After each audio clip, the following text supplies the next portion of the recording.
Imagine being treated as a living god, worshipped by crowds, surrounded by unimaginable riches, yet trapped in a palace that feels more like a gilded prison. Would you truly want to be a pharaoh?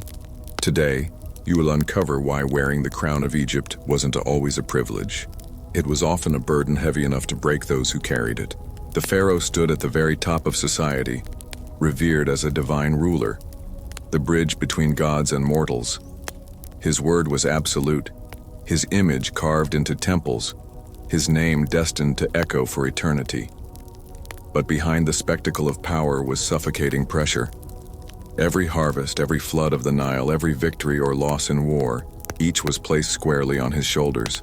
Imagine knowing that if the Nile failed to flood, thousands would starve, and all fingers would point at you. No excuses, no mercy.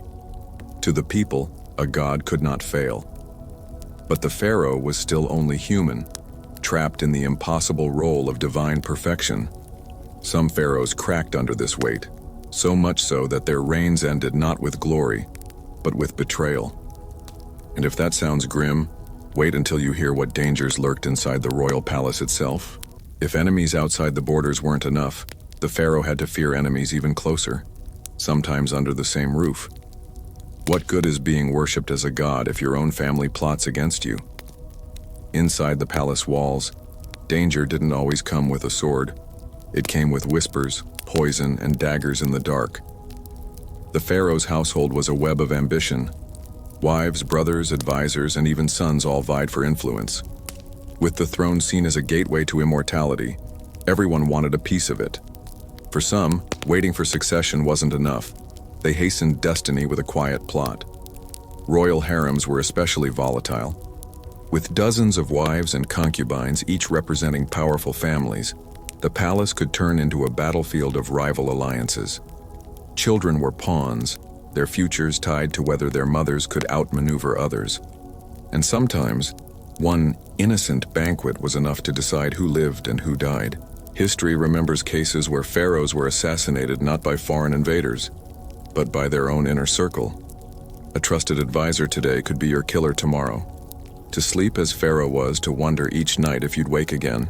And if betrayal inside the palace wasn't terrifying enough, the pharaoh also carried the crushing responsibility of keeping the gods themselves satisfied, or risk losing everything. But what happened when the gods seemed silent? Imagine being held personally responsible for keeping the gods happy, because if you failed, your entire kingdom could collapse. Would you still want the throne? For the pharaoh, ruling wasn't just political, it was spiritual. Every ritual, every offering, every temple built was seen as a duty to maintain cosmic order, known as Ma'at. The pharaoh was considered the son of Ra, chosen by the gods to uphold balance. This meant his daily life was packed with sacred obligations. He was expected to lead rituals, oversee sacrifices, and fund colossal temples, all while ruling a vast empire. If crops failed, if floods came too late, or if plagues spread, it wasn't bad luck. People believed the pharaoh had angered the gods or failed in his divine mission. Imagine being blamed not just for politics, but for earthquakes, storms, and death itself. The pressure didn't end in life. Pharaohs had to prepare endlessly for the afterlife, constructing massive tombs, filling them with treasures, and ensuring every spell in the Book of the Dead was inscribed to guide their souls safely. A single mistake could doom them to eternal torment instead of paradise. But if divine duties were overwhelming, the pharaoh's public life was just as exhausting, because the people expected him to be more than a ruler. They demanded he embody wealth, health, and strength at all times, and appearances could kill. What if every glance, every gesture, every cough you made was seen as a reflection of the gods themselves? For a pharaoh, there was no such thing as being off duty. To the people, the pharaoh wasn't just a man, he was a living god. That meant any sign of weakness could spark fear, rebellion, or worse. Ceremonies filled the pharaoh's calendar, parades on the Nile, festivals in honor of gods, elaborate processions through crowded temples. At every moment, he had to radiate strength, confidence, and prosperity, even if he was sick, grieving, or exhausted. Illness, injury, or even aging, were dangerous realities. A limping pharaoh, or one who coughed too much, risked being seen as cursed or unfit. Advisors sometimes worked desperately to hide their ruler's failing health, maintaining the illusion of divinity for the public eye. The pharaoh's image was not his own. Artists were ordered to carve him forever young, tall, and strong, regardless of reality. Statues and wall paintings immortalized perfection while hiding human flaws. In this way, the pharaoh was trapped, not only in life but in eternity, as an idealized version of himself. But if perfection was demanded in life, the real nightmare came after death, when pharaohs faced one of the deadliest challenges of all: tomb robbers who could strip away their eternity in a single night. For the pharaoh, death wasn't an escape from pressure. It was the beginning of a new set of terrifying problems, because even in the afterlife, nothing was guaranteed.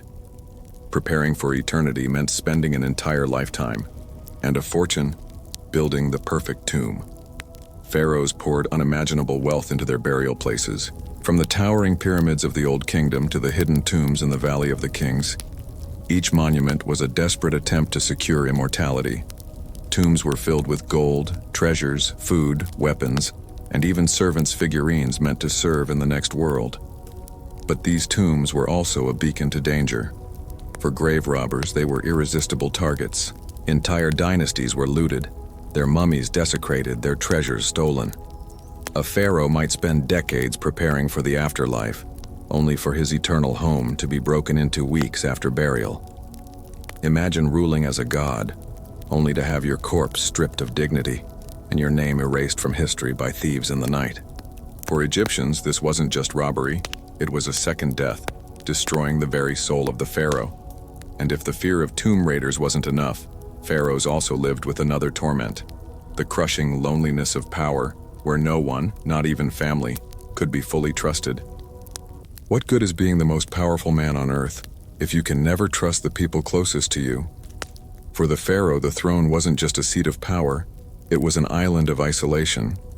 Though surrounded by wives, advisors, priests, and guards, the pharaoh was often the loneliest man in Egypt. Every smile could hide ambition, every kind word could mask betrayal. Even family ties offered little comfort. Brothers, sons, or even mothers could plot against him, each hoping to claim the throne. The harem was a storm of rivalries, where alliances shifted daily and children became pawns in political games. Trust was a luxury the pharaoh couldn't afford.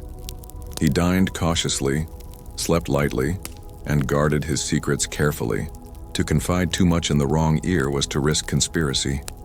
The divine crown that made him untouchable also cut him off from ordinary life. He could never be just a man, never walk freely in the markets, never share simple companionship without the weight of suspicion. And while loneliness gnawed at the pharaoh in private, the dangers outside his palace walls were just as relentless. Foreign wars, rebellions, and enemies who saw Egypt's god-king as the ultimate prize. What good is being a god on earth if you still have to risk your life on the battlefield? For the pharaoh, war wasn't optional, it was expected. Whenever Egypt faced invaders or rebellions, the pharaoh wasn't just the commander. He was the symbol of divine power, required to fight in person to prove the gods still favored him. Unlike kings of later eras who could hide in tents far from danger, pharaohs were expected to ride at the front, visible to all, radiating courage and divinity. Chariots thundered across the desert with the pharaoh holding ceremonial weapons, shouting blessings of victory while secretly praying not to fall off. Victory wasn't enough. It had to look divine. Prisoners were paraded through the streets, treasure piled high, and walls covered in carvings exaggerating triumphs. Even a narrow escape was rewritten as a miracle of the gods. But losing, that was catastrophic. A pharaoh who faltered in battle risked not only his life but his throne. Defeat was seen as a sign that the gods had abandoned him. Advisors, generals, even priests could use one failed campaign as justification to replace him with a stronger, chosen one. So wars became endless cycles of blood and propaganda. Raise taxes, march to battle, risk your life, then build temples to remind everyone you were invincible, even when you weren't. And if leading wars under the burning Egyptian sun wasn't brutal enough, The pharaoh's struggles didn't end with victory, because the last and cruelest insult of all was that his legacy could be erased with just a chisel. What is the point of ruling like a god if your very name could be erased with a single chisel stroke? For pharaohs, eternity was never guaranteed. A lifetime of monuments and rituals could vanish overnight at the hands of an ambitious successor. Pharaohs spent decades engraving their names into stone, raising statues and building temples meant to outlast the sands of time. But power in Egypt was never secure. One jealous ruler could order your name scratched from walls, your statues smashed, your memory rewritten. To the ancient Egyptians, this wasn't just defacement, it was spiritual annihilation. Without your name, your soul could not live on in the afterlife. You were condemned to wander, forgotten. Even worse, some successors claimed victories that weren't theirs. They stole glories from the dead, reshaping history so that the pharaoh's struggles meant nothing while the new king basked in stolen triumphs. And centuries later, the humiliation continued. Archaeologists pried open sealed tombs, placed royal mummies under harsh museum lights, and turned once sacred rulers into exhibits for tourists and schoolchildren. Gods became curiosities, stripped of mystery. But the erasure of legacy wasn't the pharaoh's only curse. Beyond memory and monuments, another silent enemy awaited them: time itself, and the collapse of the very civilization they ruled. Even gods can fall. The pharaohs, once seen as eternal rulers, eventually watched their empire crumble around them. Their power didn't vanish in a single night. It was chipped away, century after century, until the throne of Egypt was more symbol than strength. For generations, the pharaoh had been the beating heart of Egypt, but cracks began to spread. Priests of Amun grew so powerful they rivaled the king himself. Treasury coffers emptied as endless temples and wars drained resources. And foreign invaders, Libyans, Nubians, Assyrians, marched in, stripping the pharaoh of his divine aura. By the late dynasties, many pharaohs were little more than figureheads, overshadowed by generals, priests, or foreign rulers who claimed the double crown. Some were puppets installed by outside empires, ruling in name but not in power.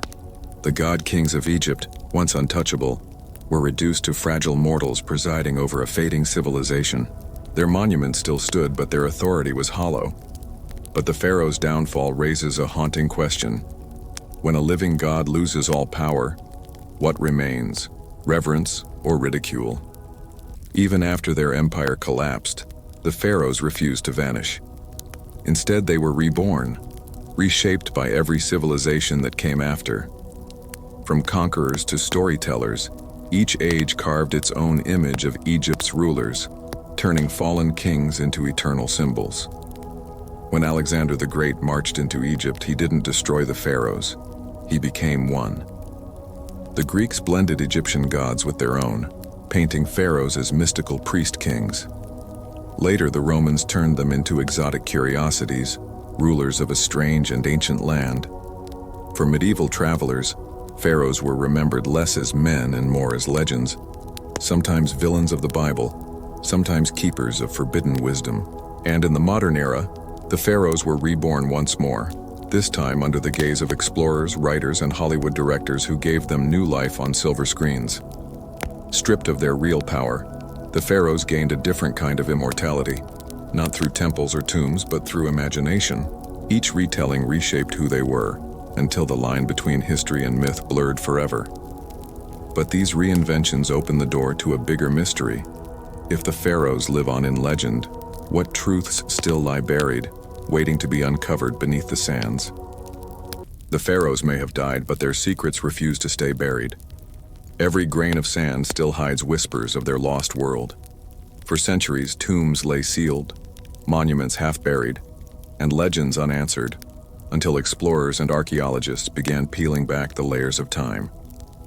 The Valley of the Kings looked silent, yet it concealed treasures that could rewrite history. Hidden chambers, curses etched on walls, and golden masks untouched for millennia kept the pharaohs alive in mystery. When Howard Carter pried open Tutankhamun's tomb in 1922, the modern world was stunned. A boy king forgotten by history suddenly became the most famous pharaoh of all time.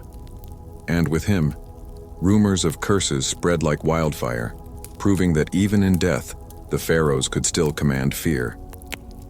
But countless questions remain. Lost tombs of queens and kings still sleep beneath the desert. Entire dynasties may yet lie undiscovered, their stories waiting to challenge what we think we know. And here's the twist.